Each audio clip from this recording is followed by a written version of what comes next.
Olá pessoal, então sejam bem-vindos a mais uma aulinha de matemática e agora nós vamos trabalhar com as questões, tá? Nós vamos trabalhar com exercícios, vamos resolver alguns exercícios da aula passada, ou seja, da aula de circunferência, tá bom? Quem não assistiu essa aula, volte lá que vai ser interessante e importante para que a gente possa ter a base aqui, o padrão da aulinha para resolução, tá? Então vamos lá, a primeira questão diz o seguinte, ó. As três circunferências são tangentes, ou seja, elas encostam em um ponto apenas, então estão aqui ó, tangenciando em um ponto apenas. Tá? Deixa eu só pegar aqui a canetinha, pontador laser, então está aqui encostando em um ponto, aqui em um ponto e aqui em um ponto. O raio da menor é 5, então a gente tem aqui essa pequenininha aqui tem um raio de 5, então, se daqui até aqui é 5, obviamente daqui até aqui também vai ser 5, tá? A distância AC é igual a 17. AC é a distância daqui até aqui. Se elas são tangentes, elas estão se encostando em um ponto aqui. Então, toda a distância AC é 17. Evidentemente, então, se eu somar o raio da pequenininha mais o raio da maior, vai dar 17. Então, o raio da A aqui vai ser 17, que é o valor total, que é essa distância aqui, menos o raio da pequenininha. Então, o raio da A é 17 menos 5, que dá 12. E BC é 21, quer dizer, a distância daqui até aqui é 21, quer dizer, se eu somar o 5 mais o raio da B, vai ser 21. Então, o raio da B vai ser 21 menos, né, esse valor de 5 aqui, tá? Que é 16. Então, qual é a medida dos comprimentos das duas circunferências, tá, gente? Então, a gente tem as duas circunferências, são essas circunferências aqui, que a gente calculou os raios, né? Então, a gente já sabe que o raio da A é 12, o raio da B é 16, e o comprimento dessas circunferências é sempre 2πr. A gente já viu isso, que é o perímetro. Então, vamos calcular o comprimento dessa circunferência aqui, que a gente tem um ponto central A aqui, tá? 2π vezes o R de A. Como o raio de A a gente calculou aqui é 12, então vai ser 2π vezes 12, que dá 24π. Então, antes que vocês me perguntem aqui, eu já posso dizer para vocês, mas eu tenho que multiplicar por 3,14? Depende, tá? Se as questões são objetivas, ou seja, de marcar ali, de escolher a opção A, B, C e tal, a gente precisa ver se realmente tem esse valor π indicado, né, na forma literal ali, ou se ele foi substituído. Aí teria que multiplicar o 3,14 vezes o 24, tá bom? Então vamos deixar assim. No caso do comprimento da circunferência B, nós temos que o raio da B é 16, já calculamos aqui, e 2 vezes π vezes 16 dá 32π. Tá entendido? Vamos para a próxima questão, que pede para classificar as retas em relação à circunferência. Bom, a gente tem, na aula passada, a classificação das circunferências, tá, em relação à circunferência. Então, a gente falou que uma circunferência, quando encostava em um ponto, ela era tangente. Uma circunferência, quando encostava em dois pontos, tinha dois pontos em comum, de uma circunferência com a outra. Na circunferência, a gente teria as secantes, né? E quando a gente tinha circunferências que não se encostavam, estavam afastadas, sem se encostar, a gente dizia que elas eram externas, tá? Então, nós tínhamos tangente, secante e externas, beleza? A reta em relação à circunferência é a mesma coisa, tá? Então, se a reta encostar em um ponto, a gente tem tangente. Se ela cortar a circunferência em dois pontos, secante. E se ela simplesmente estiver fora, a gente diz que é externa, tá? Então, é a mesma coisa. Então, observe aqui, ó. Quais são, tá, as retas que estão secante, tá, à circunferência? A reta A aqui. Porque as demais retas, observem que essa reta B aqui corta em um ponto só, a reta D em um ponto só, e a reta E nem corta. Então, a única que corta em dois pontos da circunferência é a A, né? Quais são as tangentes? As tangentes retas, tangentes são aquelas que encostam um ponto só. Vejam que ela encosta aqui, ó, só num ponto aqui. Então, a letra B, tá? E também a reta D, que também tangencia ali a nossa circunferência. E, finalmente, a externa, né, gente? Tá óbvio aqui que é a que não encosta em ponto nenhum. Então, nós temos relações de circunferências, tá? Certo? posições relativas de circunferência e posições relativas de retas, beleza? Agora nessa questãozinha aqui, diz o seguinte, ó, seja A, B, C e D um quadrado, nessas condições determine a medida do lado do quadrado. Então nós temos aqui a medida do lado desse quadradão aqui. Bom, então vejam aqui, gente, que nós temos 6 centímetros a medida dessa distância do centro aqui da circunferência até aqui. E essa circunferência, tá? Ela está completamente aqui, ó, encaixada aqui, ó, tá? Ela está tangenciando em 4 pontos aqui, né? Mas na parte interna. Isso significa que se eu pegar o raio dessa circunferência, que é 6, vai dar exatamente a metade desse lado aqui, ó, gente. Então, o lado, tá, desse quadrado maior aqui é o dobro desse raio. Se eu dobrar aqui, eu vou ter, então, o lado maior do quadrado. Então, fica tranquilo, ó. O lado aqui vai ser, então, 2 vezes essa medida de 6, que é o raio da circunferência. Então, o lado vai ser 12 centímetros, tá? Agora nós vamos, na letra B, calcular o perímetro do quadrado e da circunferência. Vamos primeiro aqui no quadrado, ó. A gente sabe que a medida aqui, então, do raio é 6 e o lado é 12, beleza. Então, se a gente dobrou o raio, deu 12 aqui, e o que é o perímetro? O perímetro é a soma de todos os lados. Do quadrado, no caso, é a soma de todos os lados. Então, o perímetro do quadrado é esse lado aqui que é 12, mais esse valor aqui que é 12, mais esse valor aqui que é 12, mais esse que é 12. Então, eu tenho um perímetro do quadrado igual a 4 vezes 12, que dá 48. E agora o perímetro da circunferência. O perímetro a gente já sabe que é o comprimento da circunferência. E o comprimento da circunferência é 2πr.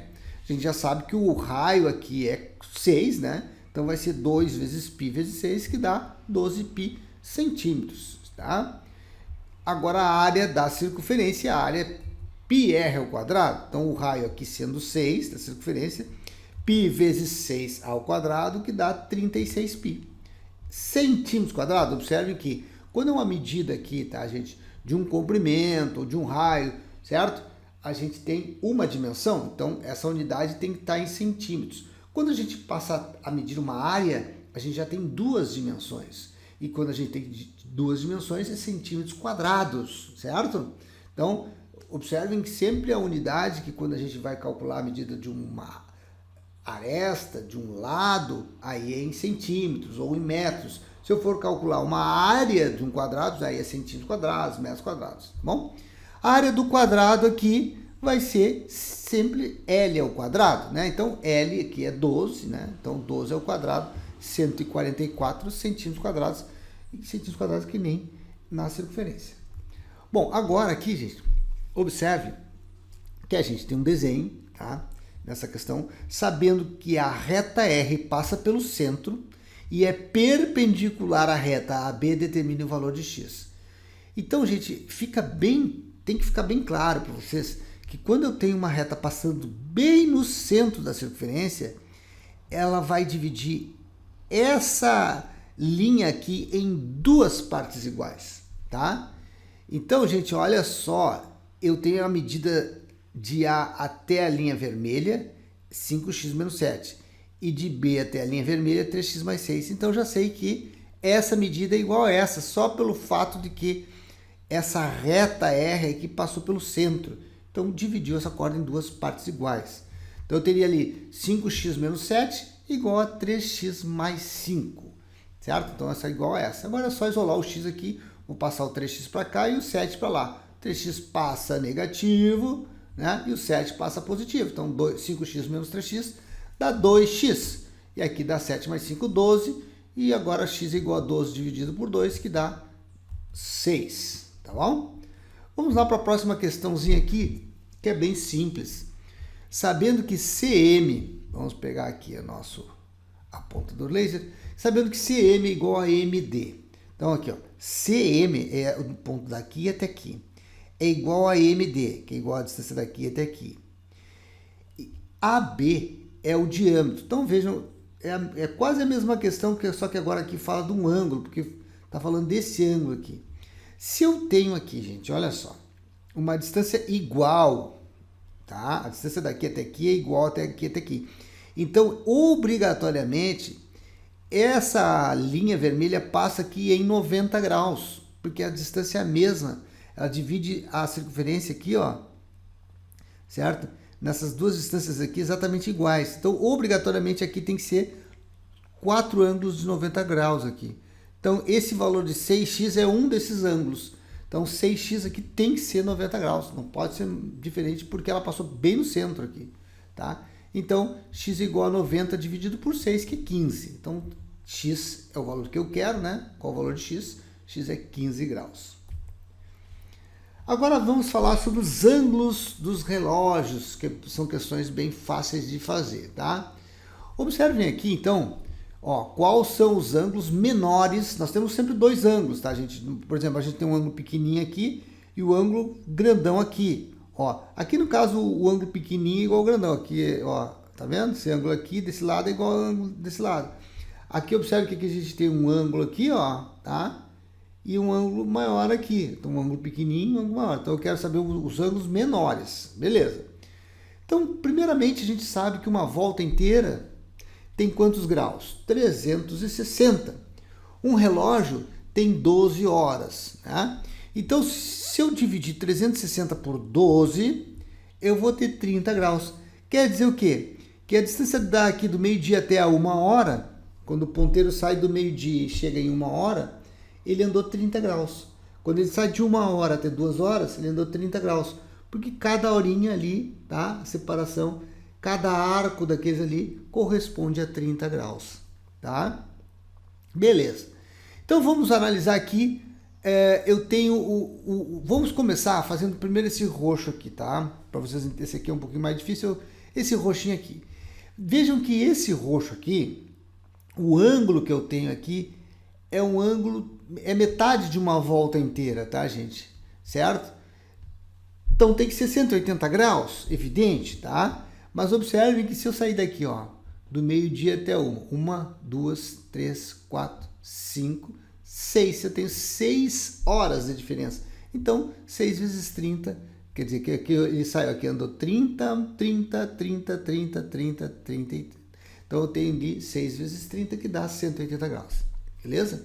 Então essa aqui é fácilzinho. E agora nesse reloginho verde aqui, ó, gente. Nesse reloginho verde, vocês já podem ver que o ângulo menor aqui é 90 graus. Dá para ver de cara, né? Mas observem também que se eu sair dos 9 às 10 horas, tá? Eu tenho 1 hora. Das 10 às 11, outra hora. E das 11 às 12, eu tenho outra hora. Então aqui eu tenho 3 horas de diferença. Então eu teria, então aqui, nesse caso, 3 vezes 30, que dá 90. Então dá para a gente ver de cara que eu tenho 90 graus o menor ângulo. Ah, mas e se o cara quer o maior ângulo? Eu faço 360 menos 90, que dá 270. Então o ângulo maior, que é esse ângulo aqui, é 270. E o ângulo menor, 90. Vejam que aqui, gente, ó, eu tenho um ângulo aqui, ó, que é 5,5. Ó, nesse caso aqui, o relógio está marcando 5,5. Então o ponteiro das horas não está no 5. Aí que tá. Quando eu falo 5,5, se o ponteiro menor tivesse no 5 e o maior tivesse no 6, seria 30 graus. Mas não é isso que acontece, porque esse reloginho, esse ponteiro das horas aqui, ele andou meia hora também. Então, se ele andou meia hora, ele não está no 5, ele está na metade do caminho. Então, se ele está na metade do caminho, eu vou ter que dividir esse valor de 30 graus aqui, ó, em duas partes iguais. Porque esse ponteirinho das horas também andou meia hora. Ele não está no 5, então ele andou meia hora, metade do caminho, 30 dividido por 2, 15 graus. Agora vamos ver essa questãozinha aqui, gente, ó, que diz o seguinte: qual é o valor do ângulo central AOB e o valor de x? Bem, a gente sabe que esse arco aqui é 60 graus, né? O ângulo central aqui tem que ser a mesma medida, ou seja, a mesma medida desse arco aqui. E esse ângulo aqui, 2x menos 50, gente, tem que ser metade desse valor 60 aqui. A gente já viu isso lá na aula passada, tá? Então, quem não assistiu, assista a teoria, que vai ser bem legal para vocês entenderem isso aqui. Então, esse ângulo aqui tem que ser quanto, gente? Tem que ser 30, né? Porque se aqui é 60, aqui é metade. Então, agora é só isolar. Passo 50 para lá, 50 mais 30 dá 80, e agora eu passo esse 2 dividindo, 80 dividido por 2 dá 40 graus. Ok, gente, chegamos ao final de mais uma aulinha de matemática, de resoluções de exercícios de circunferência. Grande abraço e até a próxima aula.